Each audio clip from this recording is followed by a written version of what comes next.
Welcome to episode 1 of Leading the Deal, the podcast that takes you inside the world of law firm leadership, private equity, and legal sector M&A. In this opening episode, respected legal journalist Neil Rose sits down with Jeff Zindani, founder of Acquira Professional Services, to explore what's behind the dramatic rise in law firm deals and what it means for the future of the UK legal market.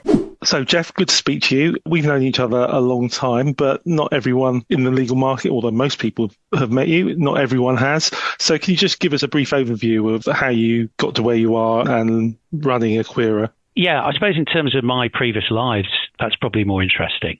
I've actually been in the legal industry 30 years now, believe it or not. Was a solicitor at a really good law firm, Russell Jones and Walker, who you might remember from years ago, and kind of worked my way up the ranks to be an equity partner, which was interesting in terms of partnership dynamics and politics. So I did that until probably I was about 40-ish, finished working for them in 2003, 2004, then decided to do my own thing, set my own practice up, which was around personal injury, litigation, employment work, etc. Built it up to about 80, 90 people working for me, Neil. It was really a very different world to a big law firm. Well, it's good. No regrets that you didn't hang around and you could be running Slater & Gordon right now. For those who don't know, that Russell Jones and Walker was swallowed up by Slater & Gordon in they were their first incursion into the UK. It's really quite weird because I actually met up with their chief exec recently, just a lovely guy, and they're doing a lot of good stuff now, I think. Yeah. People move on, don't they, Neil? They move on, so that's it. But yeah, and then I started to actually realise what I was good at was probably giving some advisory work to law firms. So I started to do that. And really during COVID, it was obvious to me that there wasn't really, I suppose, much specialist advice apart from some of the accountancy professions and other recruitment type businesses that popped up. But there weren't really any lawyers working in the sector to actually advise firms who were looking perhaps to exit, sell. And those firms, particularly now, of course, are investors looking to make acquisitions. So hence Acquira, really. Simple as that. And I guess the market has moved on I remember there were merger brokers and things like that, but then in the old days, most mergers were much like, they were all the same. Whereas these nowadays, you've got so many different potential investors, so many different structures that it's a much more interesting role. Yeah, and also I think you probably realise, because we're probably going back a bit, sort of down memory lane. I mean, I think a lot of partners never actually saw the value. They kind of took their capital account out when they retired, and that was it, really, Neil. The firm just carried on, and now they've obviously realised there's actually value over and above what's in their capital accounts. I think that's been a big shift in terms of value, and obviously we'll probably come to some of the interesting questions about why there is investment, but it obviously turns on value, doesn't it, of course? So perhaps go back to 2012, 2011, when first alternative business structures started. To what extent has people's mindset changed so that they think, actually, yes, I can sell, I can profit from getting out? And to what extent has it not been the beach in the Caribbean that some perhaps were hoping for? Yeah, I think there are a lot of sort of issues there, aren't there, really? I mean, definitely firms have realised now they can actually sell something. A lot of them have obviously started to realise, of course, they've built up something. You take my old sort of stomping ground, the PI world. I mean, there's an asset base, of course, which is called work in progress. That's definitely been something they've looked at. But I think it's still the case, though. Let me kind of just throw this in, really. When I'm dealing with partners, because I work on the buy side and on the sell side, or the exiting side, because it's not like selling houses. What is absolutely astonishing is when you have that conversation with those partners, maybe it's a small boutique firm, Neil, when you actually say, do you know what the value potentially of your firm is? Their answer is, well, no, we really don't. They're not being coy. That's actually very common. They're more likely to know the value of their own house or their car, but not their own law firm. So I don't think a lot still have grasped the fact that there's real value in their practices.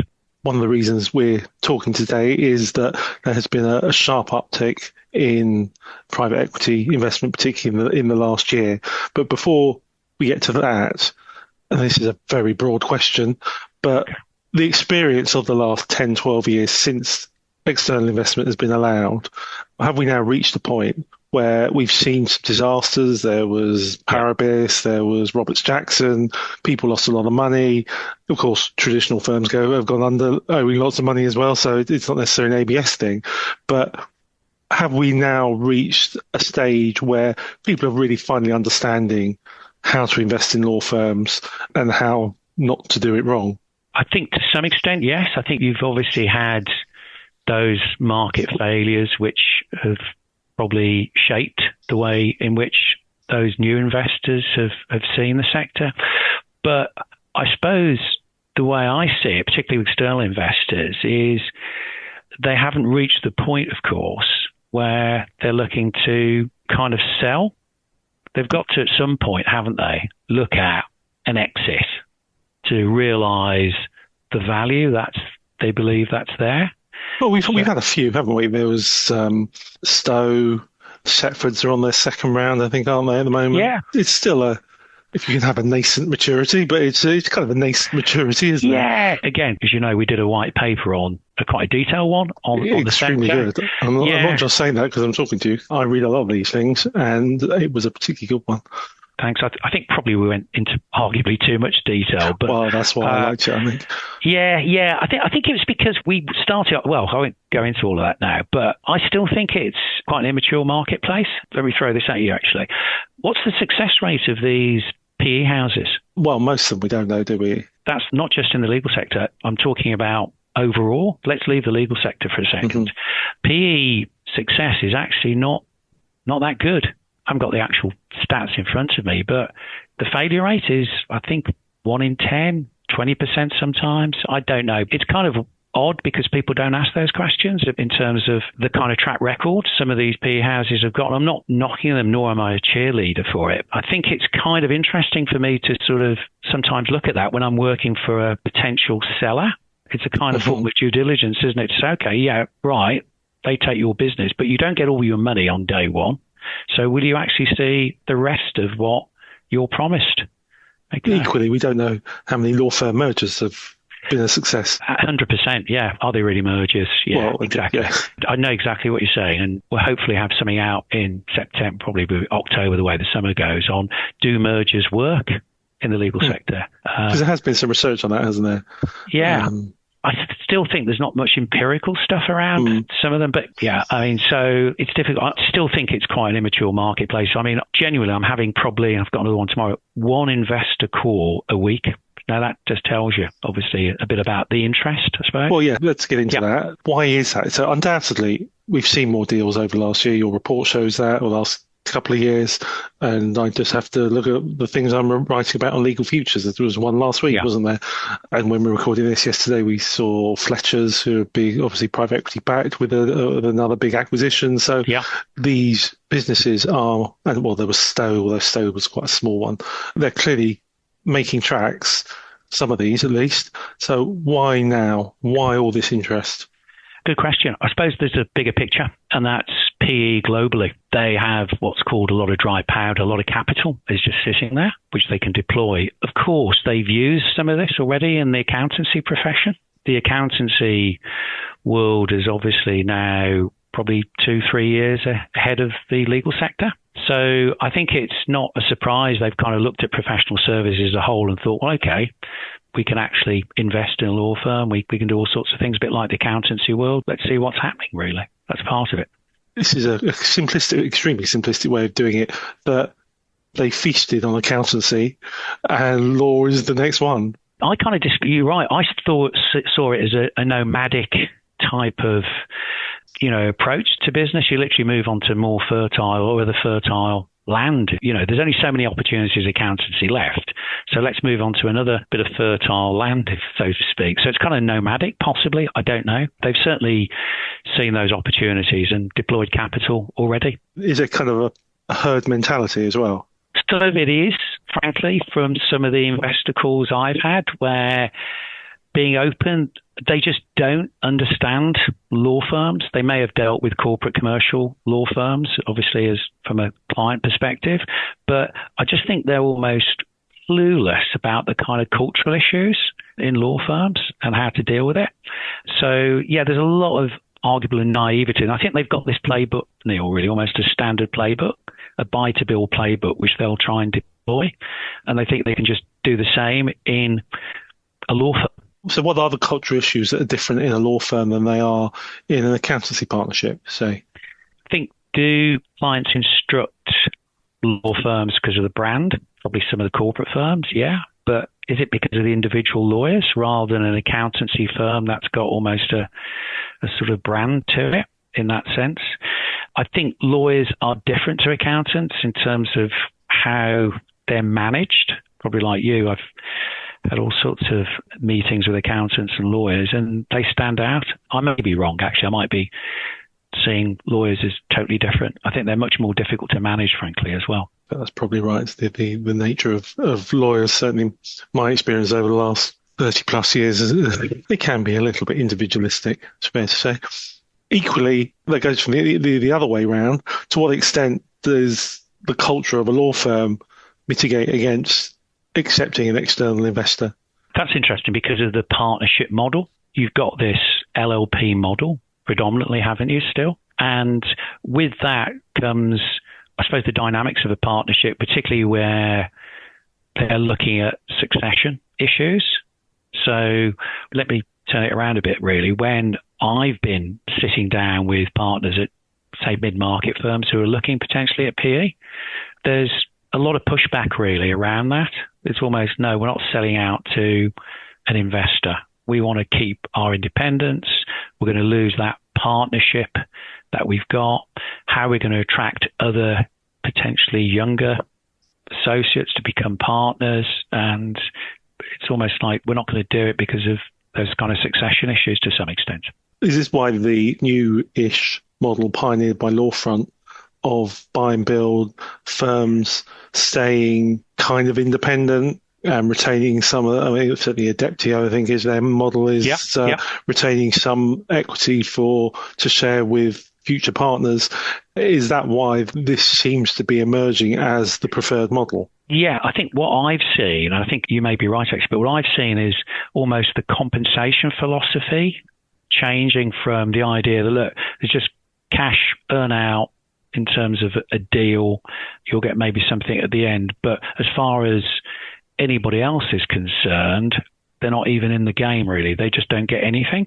But where you leave some equity within the business, then you're going to keep potentially some of those future partners. I mean, I still haven't got my head around how they're going to do it sometimes. Let me sort of give you this example. If you're a young associate or a salary partner and you are really motoring well with clients, you're really building up value, why on earth would you stay in a firm that doesn't reward you? You'd want to be looking at some equity stake, wouldn't you? That's the career path still, I think. Although what I'm seeing is a bit of a distinction in the market between consumer-facing law firms and those kind of corporate commercial practices. Seems fair. Yeah, I think for the consumer sort of end, personal injury end, the family sort of end, PE is probably right for it. It's perfect, arguably. But then again, we are also being told that the generations after ours, Jeff, are not so keen, or particularly younger lawyers, are not so keen on partnership anyway now. I mean, these are extremely broad statements from surveys whose provenance is sometimes questionable, but you do hear it anecdotally as well. But the younger lawyers aren't so focused on equity partnership. Yeah, I kind of don't buy all that, perhaps going against all the stuff out there. I think there's still a lot of young, ambitious lawyers. And I think if you're in a consumer-facing law firm, maybe when you're doing a lot of standardized, automated work, it's difficult to shine. But I think if you're a young lawyer, I don't know, in a boutique IP media firm in London, then I think they're going to still be really ambitious, Neil. It's quite exciting, isn't it, when you're working in that environment, potentially, for some people. Yeah, wasn't for me, but then that's why we're here today. And you're not, rather than you just having this conversation with me as my advisor, we're still seeing law firm mergers, or they tend to be acquisitions of large firms with smaller firms. But you do still sometimes see relatively equally sized firms merging. The traditional law firm merger, is it still alive? Now you've got me going, Neil. You've got me going, right? Not often I get excited, actually. What I think's happened almost by default is with the level of interest amongst investors, PE houses, you've got particularly mid-market firms saying to themselves, what the hell do we do? Because they're thinking, hold on, do we actually do something with a PE house? Do we actually remain independent? But how on earth are we going to compete? Because there's a big issue about how we're going to scale up and compete against some of the bigger beasts. I don't know what Lawfront is at the moment. Is it about 120, 150 million? Something like that. Yeah. So from almost nothing a few years ago to where they are. So could they get up to 300-400 million? Do you follow me? So that's quite a hard one to compete against. But what I'm seeing is we don't want to sell out to some of the consolidators. We don't want to sell out to a PE house. But what we are looking at or want to look at is a traditional merger to join forces. People say to me, oh, God, Jeff, well, why are you saying that? I'm saying it because that's what I'm picking up from firms. And going back to this issue of success, do some of these things work? Let me give you a really good example. A firm that has managed to do this a bit under the radar, HCR Legal. They merged with Hewittson's, I think 4 years ago, something like that. And their revenue at the time was 65 million. It's now 100 million. And they've managed to do it. I think their leadership team have spent a lot of time around culture, tried to align things, and can see almost the results really. I don't know all the detail, but I know enough to understand that. That's quite compelling, isn't it, really? When I first started out as a legal journalist 30 years ago, even then, the talk was that the market was going to polarize. The big were going to get bigger, the niche were going to get, going to have the boutique firms, and the middle would be squeezed. And so the narrative hasn't really changed, but are we now really seeing that? Everyone says the drivers need to invest in technology, you need size, you need scale. Is there any disputing that, or actually can you still, if you're in that middle of just like a generalist firm, you're not that huge, but you're not also niche, do you still have a future? I think the scale point is kind of interesting. Again, we're really back to practice areas, aren't we, to some extent? I don't know, if you're in a claims environment, you have to have a certain scale before I think it's going to work for you. I'm not so convinced still, and it probably goes against some of the work I do, really, because obviously I want more people to buy and sell, don't I? But I'm seeing some really quite exciting things with some of the firms that I'm talking to, particularly who are looking at acquisitions. And what they're saying to me, some of the bigger firms, because they're obsessed with standardization, automation, a lot of processes, etc., they've actually taken the eye off the ball when it comes to clients. That kind of personal client care that really has been critical, I suppose, to the way in which firms have been successful. The organic growth bit, I think, is still not probably as appreciated as it should be, really. So some firms are doing really well, I think. And you're probably like me, you've got to the age where you kind of, when somebody says to you it's binary, you know it's more complex than yes or no. How much of a driver, though, is technology and the cost of technology? Everyone's talking about AI. Literally cannot go to any legal event without talking about AI. Oh, no. Yeah. How much of an issue is that for firms and the need to invest? Just going back to some of the investor sort of work I've done with, obviously, from PE houses to others, they really get the kind of tech side of things, particularly the kind of tech stack. It's not just Gen AI. It's bigger than that, of course. And what I see with some firms, even some quite sizable firms, is they seem to be quite insular, quite naive, really. They seem to be quite comfortable spending a lot of money, but not sure where that's going with that. So that's to some extent going back to what we were talking earlier on about why those kind of PE houses are really good. I would say to you that it's almost like a big squeeze, Neil. What you've got is the IT pressures, the cost of it, and really the fear. It's almost like the fear of it all. You mention this to a lot of sort of older partners, and it's kind of, they're just not sure, are they really? And also the kind of cost stuff, as I've mentioned. But I think also it's the squeeze on the other side with talent, retaining, obviously, people they've got and hiring people as well. So, and I think if they're not growing, there's no momentum. When we're looking at targeting practices, we're looking at whether they're static or declining, because they may be worth talking to. Let's get into these deals. And if we're talking particularly about private equity, what are they looking for? Again, it's sector-driven, of course, isn't it? Overall, what they're looking at, we've got to be careful because there's certain types of firms they want in particular sectors. Law firms are a good example because they're after regional full-service firms, aren't they? Yes. As opposed to, say, some European capital are looking at personal injury, clinical negligence. But overall, what they're looking at, I think, is steady, or what somebody said to me, actually, as an investor, we're looking at eternally profitable firms, Jeff, those steady firms that just keep going, and where we can change quite significantly their operational costs by putting a kind of infrastructure that they're really good at and scaling up the business. So that's what's driving it to obviously produce that kind of overall change. One thing you always hear about the appeal of accountancy firms is annual repeatable income, which obviously the law firms don't get in the same way without the auditors do. But I was very struck with the deal last week, the investment by LDC into Harper James.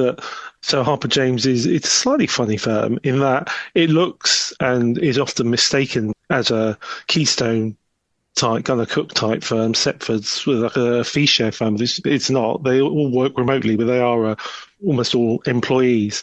And interestingly, almost 70% of their income comes from annual contracts. That is the kind of repeatable. Oh, they love that. They struck me as like a perfect investment target because they got mainly senior lawyers, repeatable income.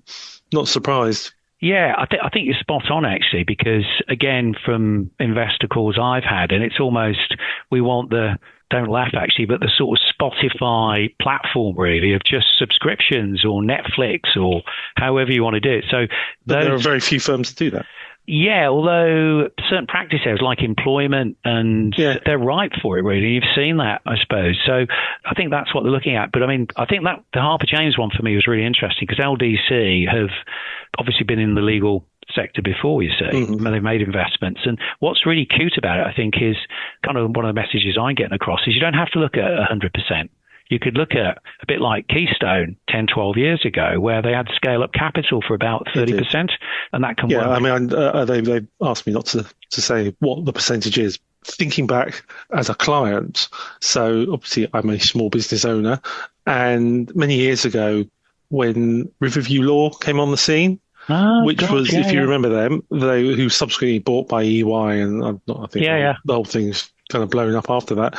But they came from an employment law background, not lawyers, but that idea of kind of offering an annual subscription service. And they started off offering small businesses very well priced contracts. And as a small business, we actually signed up to them.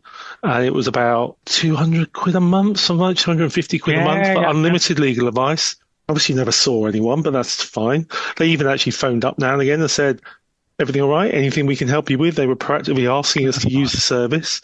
It was a very broad service. I think it didn't cover property, but everyday business things. They even had an intellectual property issue that covered that, and it was really good until they decided their model shifted and they targeted big companies. And there are law firms that offer that. I think that's good service. Yeah, you can just sort of imagine it with Gen AI going forward, can't you, really, with perhaps smaller firms doing that with a platform. So, yeah, it's exciting times, I suppose, as far as that's concerned. Personally, I just think it's actually an attractive model for a small business owner, but then it requires volume because you're not going to make much money out of a small business like me, so you need a lot of us. What surprises law firms when they get into these discussions with investors? I think one thing they are surprised at is the speed initially. Let me give you an example between, say, a PE or an investor and a law firm who is looking to acquire or merge a smaller firm. The external investor is so quick, Neil. I mean, literally within a week or two of getting some limited due diligence, they put a proposal together as opposed to several weeks with a law firm. So the kind of speed in which they operate is different. I think the other big thing for me is on the due diligence side. It is fairly brutal. It's pretty brutal anyway when a law firm's looking to perhaps sell to another party. But I think with a PE house or an investor, they are obviously thorough, but They just go into a level of detail which a lot of law firms that I've worked with find pretty uncomfortable, to be honest with you. Right. They find it really, really stressful and difficult. I think also culturally, it's almost like kissing a few frogs, really. Some are very different. Some are arguably aggressive. I've seen some quite forceful meetings, partners in law firms who've just gone, no, this isn't for us. A whole range of things, I suppose.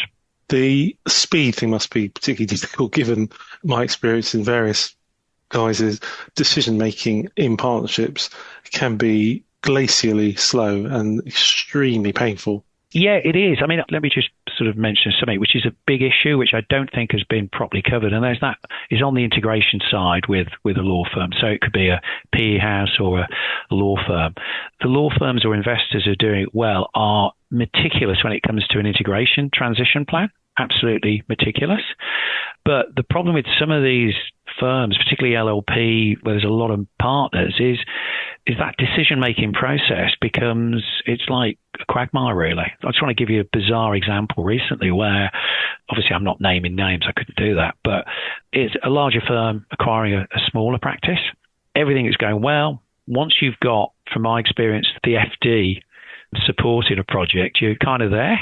All the way through, it's not an issue, Jeff. The partners are going to approve it. This is a board which you would expect to have, I'm sure they've always had full authority, that kind of stuff. And there you are, really. Everything's great. And up to, essentially almost up to exchanging contracts. We've got to put it to the partnership, Jeff. It's a kind of rubber stamping exercise.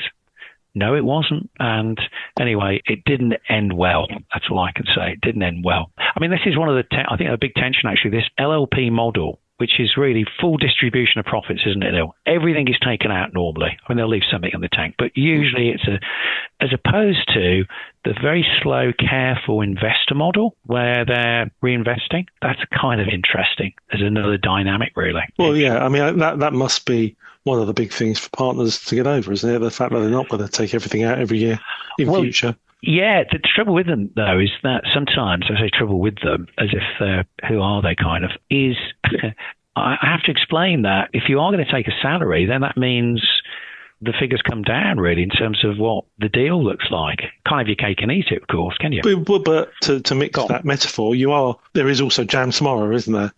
When you're potentially, you get your initial bit of payout, then you're on your lower salary, and then there's a second event when the investor sells or whatever. I've heard this back a few times, a couple of things really. One is it's got to be life-changing for us to do it because they're obviously extracting everything. So it's got to be really attractive for it to work. I literally saw it the other week where a firm said to me, well, look, if we don't do it, Jeff, somebody else will. Just think about that. If we don't do it, the younger partners at some point will do it. I thought, really? Okay, that's kind of interesting. I want to get into culture issues. So you talk obviously about that a lot. You mentioned integration. What's it mean in practice? I suppose, in a way, culture is more of an issue with merger than investment, is it? When you're bringing two different groups of people together. I think, obviously, when it comes to it is a shift in ownership. So it's, to me, the same thing. Obviously, you may have an investor that's got a light touch, Neil. So I kind of see that. But let's just deal with, obviously, I suppose, law firms in terms of law firm culture. I mean, if you'd asked me this a few years ago, I'd say, well, actually, it's the numbers, really. No, not really. It's the numbers are important, but usually they're wrong anyway. I mean, I've spent a lot of time on this, and it's a kind of matchmaking exercise sometimes. It really is. But let me give you an example. If you've got a corporate commercial firm, if you've got that tight sort of culture within the firm, very bureaucratic, a lot of process, people almost like billing machines at times, and then you contrast it to another corporate commercial firm where everything's really cool. Everybody's in chinos, T-shirts, and we don't have targets, Jeff. We don't have billing targets. Our only metric is looking after the client. Yeah, that extreme. So you get a tight and loose culture. Now, there's no point trying to put firms together which are at polar opposites. It's just not going to work. The cultural bit is important. But I think what I've seen as well is there's a disconnect sometimes between what they're telling me about the kind of values of the firm, because it's culture, it's really values, isn't it, really, in that practice, What are the values? What are they expecting in terms of behaviour from the lawyers, from their staff? Sometimes a disconnect. So I'm seeing some of the partners' leadership team and they're saying, look, this is what we do, this is how it is. And then during the process of getting to potentially exchange, I'm seeing a different picture from meeting other people or picking up other things. And I'm not sure sometimes the leadership team really, they'll tell you this is our culture, Jeff, because I asked them. I always want to know a little bit about what almost their DNA is of the firm. Sometimes, Neil, if I'm honest with you, they can't articulate it. It's the usual marketing strap lines that you see. Yes. Which is all like, because you have the advantage there that as a journalist, you just get the strap lines, the traditional values in a modern setting and all this kind of stuff. And every firm, of course, is client-centric. They say they are. It can be difficult from the outside. It's difficult to tell any of these firms apart, frankly. No, you're right, but they are sometimes. It's almost like what's the secret sauce, really? What's really going on there? And it's difficult for me to sometimes unravel it. But as I said to you, those tight and loose law firms is probably a good example. If you've got a PE house, which is very process, of course, driven, we want a lot of reporting, a lot of almost like mini audits each month. That's not going to work for a firm that's pretty loose, relaxed, and all the rest of it. It's going to be a big jolt, I think. A lot of the fee earners are going to start going, hold on, we've been taken over by these awful people, and they've changed the firm. They've changed it. That's kind of important, really. So the cultural alignment, to me, is really critical. How much of a difference does it make being bought by private equity or a private equity taking a minority stake? I think it's a big difference. I suppose it's the controlling interest that matters. Well, indeed, yeah. Take a minority interest. I think that's potentially for a lot of firms quite exciting. I think it just gives them capital because I think some of the firms who are doing well, Neil, they can get the money. That's not, I suppose, the issue. But it's also the expertise that they get with it. And then you move on to full control. Not so sure with certain firms because we don't see the full story, do we? We get a press release, and you obviously know better than me. The press release says this is what's happened and it's wonderful, etc. But we're not always told what the casualties are, and there are casualties. You always have to ask, and obviously there are certain firms like Knights are renowned for making and people redundant. The great thing about Knights is they're honest, aren't they? Yeah, they knew what they were signing up to, didn't they? It's only a handful of partners who signed up to it ultimately. I mean, the Knights thing moves us on to actually the law front type model. To what extent are investors seeing and these buy and build? To what extent is the savings or the value that they're making simply in centralizing central functions? To what extent is that the focus rather than what the lawyers are doing? I think the savvy, I can't obviously speak for law firm, but I think the savvy ones are actually looking at how they can improve lawyer efficiency, really, as lawyers, not just the operational kind of back office stuff. I'm not being funny. It's actually pretty easy to do all that back office service stuff, isn't it? I would have thought, because once you've got that scale, you literally take 5 or 6 firms, don't you? And you go, right, everything's been shifted to Manchester, or should be Birmingham, actually. It should be all shifted to Birmingham, by the way. But anyway, so that's a kind of an easy one to do in my view. But I think getting lawyers to, I suppose, be technically better lawyers, better with clients, I don't know. I don't know how much they're investing. I know Fletchers are really very focused around that in terms of trying to have that kind of culture within their workforce. And the other issue that not thinking about Knights brings up is listing and IPOs. Are we already over that, or would that still happen? Okay, that's it. Yeah, it could come back, because if you think about it, if we then start having a number of P-backed groups, where are they going to go? Where are they going to exit to? Could they just simply float? That's one really sweet exit route, potentially. I think it could be something to potentially look at in terms of listing. We've had some dramatic failures, but also Gately, they've grown nicely. They've done a lot of acquisitions, not exactly quietly, but they're certainly not as flashy as Knights, partly because they buy quite a lot. They've mainly bought complementary professional services rather than law firms. Yeah, obviously, Knights have used the money. I think we're up to 25 acquisitions in the last few years, and Keystone has been. You put your money into Keystone when they listed, you've done really quite nicely. As I said to you earlier on, we've got something probably coming out whenever it does come out on Do Mergers Work. I think the interesting bit is to track what the revenue of those firms was at the time they were acquired. And it's a spoiler, I suppose, and then look at the revenue of Knights now and see where they are really. Kind of paints a different picture to some extent. It must be quite difficult to work out what their organic growth has been, though, given all the acquisitions. I suppose that's the kind of point I'm coming to, actually, is are these, whether it's an external investor or a consolidator, are the eyes of the prize really simply scale? I would possibly argue, and hopefully this will be backed up by some of the stuff we've got, that they've, again, probably taken their foot off the pedal when it comes to organic growth. It's almost let's do the acquisition. Let's just keep growing, growing, and losing that organic development stuff because they lose good people sometimes in the process. And, some of these investors, consolidators will say, well, look, that's just part and parcel of how it works, really. You only have to lose a few good fee earners to kind of make a difference, don't you, really? I'm sure they would contest that. I think they generally put out in their results. The other two listed firms, I just want to ask later questions to them. So Gately are not the only ones, but perhaps the most prominent of law firms that I've looked to diversify into other professional services. What complementary, and I suppose you've got the AMPA Group, Shakespeare Martineau, they've done that as well. The House of Brands.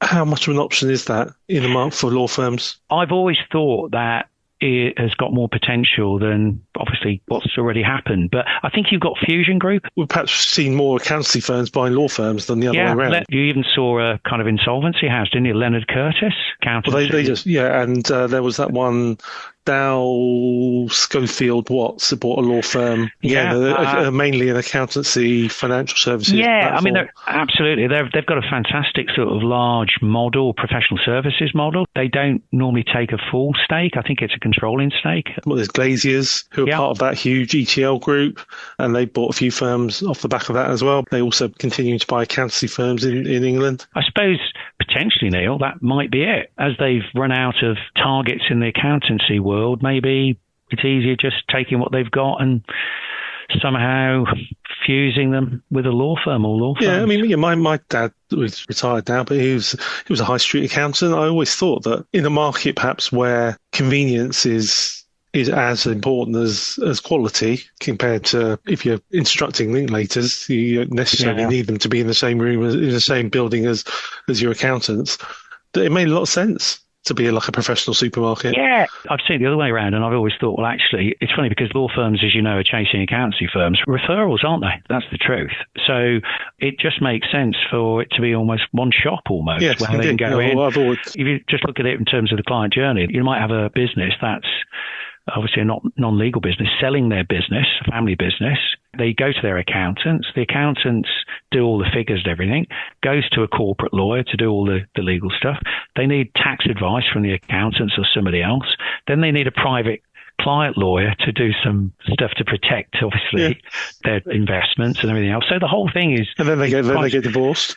They get obviously an expensive cars, and they do all sorts of things. Yeah, we've had all sorts over the years. There was even some undertakers who bought a law firm many years ago. I remember what was clearly a great example of horizontal integration. And remember the haulage firm that got involved? The Stobart thing. That was one of the most jaw-dropping stories I've ever written for Legal Futures. It just seemed so unlikely, didn't it? Stobart barristers. A game changer. Well, there have been many of those. And the other listed firm I just want to touch on is Keystone. As I said, been very successful. And that model, this disperse or this fee share model, seems to be really quite popular. As Setford's have got investment, there have been others. So what is it about that model, you think, that investors like? Again, it's that kind of predictability, I suppose. I would say, are they really law firms? They are from a regulated point of view, and they are. But are they mainly tech type platforms? Is it a kind of form of Uber where they literally just have got the platform to use? Are they almost like recruitment businesses as well? Because let's face it, the more lawyers they have at certain scale, the better. The investors, I think, are really interested in those kind of businesses, because once you've got so many lawyers at a particular scale and you then start putting some clever tech in, it all gets quite interesting. Keystone have proved that really, Neil, because what was it, 10, 12 years ago, they were 14, 15 million, and they're up to 80, 100 million now. I would have thought a key question is to what extent these firms generate new clients as Keystone rather than the individual lawyers bringing them in. One of the questions is that they're sucking up all the experienced lawyers. And what about the next generation and who's training them? That's a separate issue, I think. I think the reality is, take if you're a litigator, some of the work I used to do, it's very difficult to do that in isolation, really. You need a team around you. Yeah. I mean, yeah, these are essentially sole practitioners and small law firms all working together on a platform. But maybe the hybrid model, where there are some hybrid firms where they've actually got consultants and salaried. Yeah, so I mean, Taylor Rose. That's the Taylor Rose model of a traditional firm and a consultancy firm. To what extent the two meet, really, but they seem to be doing fairly well. And something that we've looked at, and for all sorts of reasons why I won't go into, but the big issue is the scale of some of these businesses, because given the amount they've had to invest in IT and everything else, they have to get to a certain scale to make it pay, because remember, they're giving the lawyers the lion's share of the fees, aren't they?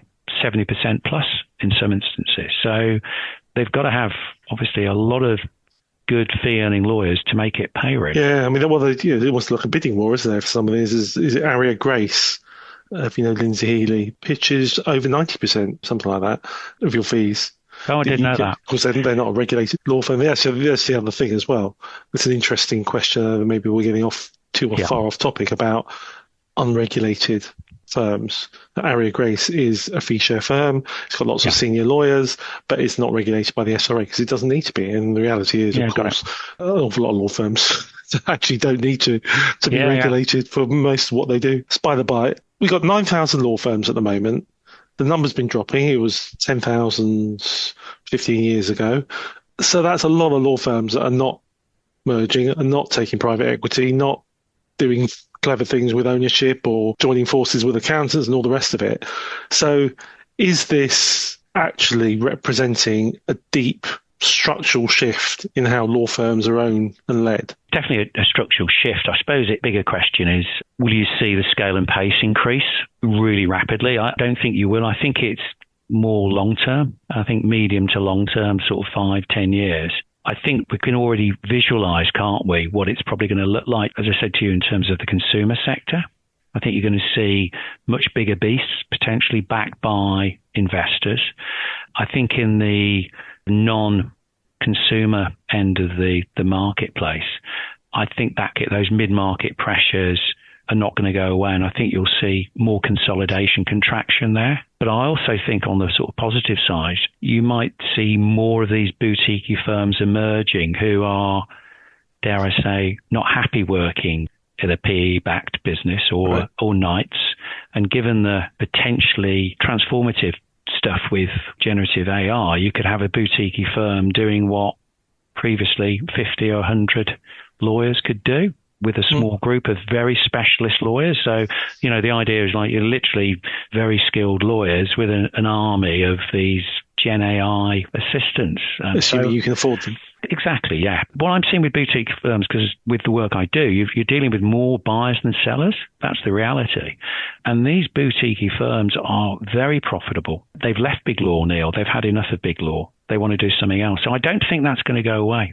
Okay, I want to ask questions about both consumer and commercial. So consumer, obviously the other thing you have to bear into mind, and nothing much the profession can do about this, is external shocks. So what's happening in the personal injury market, obviously government reform finally, about the fifth time of asking, has finally really done for a lot of PI firms. There was the April research that came out at the beginning of the year that there's a 35% fewer PI firms than there were 5 years ago. Yeah, so that has driven, and the OIC portal, that's been an external force for change in that market, hasn't it? But we're getting these bigger practices to take us all the way back to quality solicitors. The idea of an actual legal brand that is known publicly, if you like. Do you think that's ever going to happen? Because the law front at the moment, they're not all one big law front firm. It's Nelson's, part of law front, etc. Is that ever going to happen in the foreseeable future? I could easily see it happening in the consumer sector. I really can, because of the power of these investors. But for me, I struggle a lot with law firms who I'm helping on the sell side, because they always tell me they've got a brand. They're not Unilever. I do think they've got to get to a really big scale. I mean, what are we talking? 500 million, a billion before they start to get, I really don't know. I mean, I suppose in the PI market, you've got the likes of Irwin's and even Simpson Miller to some extent, who have got a bit of a brand, but I don't think people can say who really is recognisable. Yeah. On commercial firms, so how high up will this go? So there was a big shock. I know nothing apart from the law, but from what I could tell, when Grant Thornton, the sixth largest accountancy firm, took private equity last year, that was a big shock. How far up the food chain, for want of a better word, do you think it's going to go in law? Well, to some extent, I kind of already know a bit about what's happening there under closed doors. Let's just take the market from a segment point of view. Is it going to be Magic Circle firms? I don't think so. I'd be shocked. Will it be those firms in the top 50, top 100? I think so.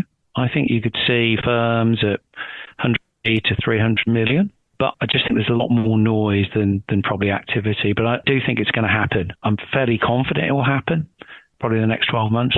And what do you think that would do to the market when that starts happening?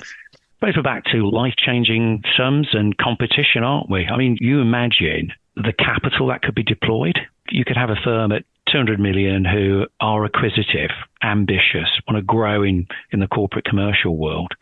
They could be looking at a number of acquisitions, and they'd have obviously the capital to do it and all the integration, expertise, and everything that goes with it. You know, it literally could be you guys externally just get on with it. I think it would be a very powerful message, really, to those other firms, because then they'd be doing what they always do, law firms, and that is, what do we do next? I wouldn't rule it out, Neil. In summary, look, for people like you and me, this is great. This is a great time.